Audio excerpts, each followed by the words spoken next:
ఒకప్పుడు మనం ఎద్దులతో నాగళ్లతో దున్నేటువంటి నాగరికత నుంచి ఈరోజు అధునాత్మక నాగరికతగా నాంది పలికి ఎన్నో రకాలుగా ట్రాక్టర్లు తీసుకొచ్చాం, వాటి ద్వారా ఇంప్లిమెంట్లు తీసుకొచ్చాం. ఎన్నో రకాలుగా పొలాల్లో ఈజీగా రైతు పంట పండించుకునేదానికి, పొలం చదును చేసుకునేదానికి అన్ని రకాల ఇంప్లిమెంటేషన్ తీసుకొచ్చినటువంటి భాగంగా ఇంకా రైతులను ప్రోత్సహించాలి, రైతుల్లో ధైర్యాన్ని ఇవ్వాలి, రైతులకున్న ఇబ్బందుల్ని సబ్బందులను అర్థం చేసుకుని వాళ్ళకు చైతన్యపరచాలి. సమాజంలో పల్లె ప్రాంతాలన్నీ అంతరించిపోతున్నాయి, పట్టణ ప్రాంతాలన్నీ అభివృద్ధి చెందుతున్నాయి. పల్లెటూరు నుంచి రైతులందరూ కూడా వలసలు పోతున్నారు, పట్టణాల్లో జీవనోపాధి కోసం వెళ్ళిపోతున్నారు. కాలక్రమేణా అన్నదాతలు లేకుండా పోతే పంట పండించే నాదుడే లేని రోజున ఈ దేశం, ఈ ప్రపంచం అంతా కూడా నిర్వీర్యం అయిపోతుంది. కాబట్టి రైతుకు అండగా ఉండాలి,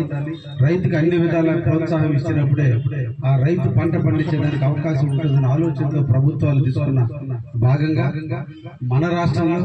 మన ముఖ్యమంత్రి శ్రీ నారా చంద్రబాబు నాయుడు రైతుల పక్షపాతిగా, నిరంతరం రైతుల అభ్యున్నతి కోసం పాటుపడే వ్యక్తిగా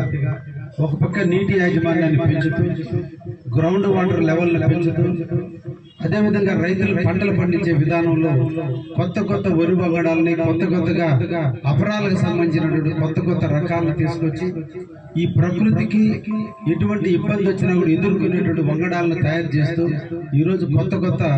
వరి రకాలు కావచ్చు, లేదంటే ఇతర అపరాలకు సంబంధించినటువంటి ఇతర రకాలుగా తీసుకొచ్చి నిరంతరం ప్రజలకు సపోర్టుగా రైతుల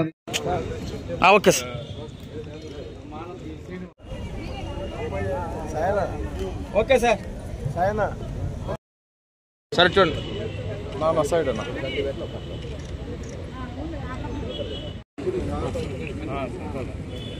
ఓకేనా ఓకే సార్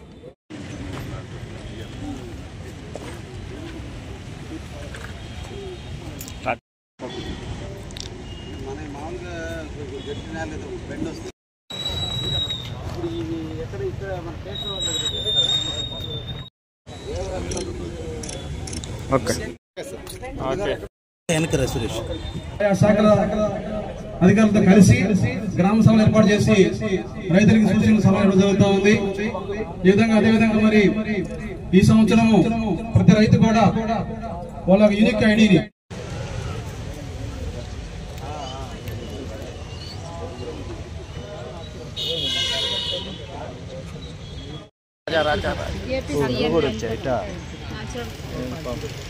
మీరు ఇబ్బంది పడుతుంది